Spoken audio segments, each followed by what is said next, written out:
আসসালামু আলাইকুম। গুঠাইলে দেশবাসীরা সবাই আছেন কেমন? আমি এমডি বাসেদ, আমার বাড়ি গুঠাইল বাস স্ট্যান্ডের সামনেই। যারা যারা আমার ভিডিও দেখেন গুঠাইলের ইসলামপুর থানার লোকজন,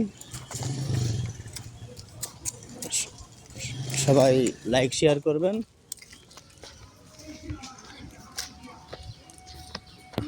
আর আমাদের ভিডিও আপনাদের কাছে কেমন লাগে কমেন্টে জানিয়ে দিবেন। সবাই সুস্থ থাকেন, ভালো থাকেন, এই কামনা করেই আজকের মতো বিদায় নিচ্ছি। আসসালামু আলাইকুম ওয়া রাহমাতুল্লাহি ওয়া বারাকাতুহু।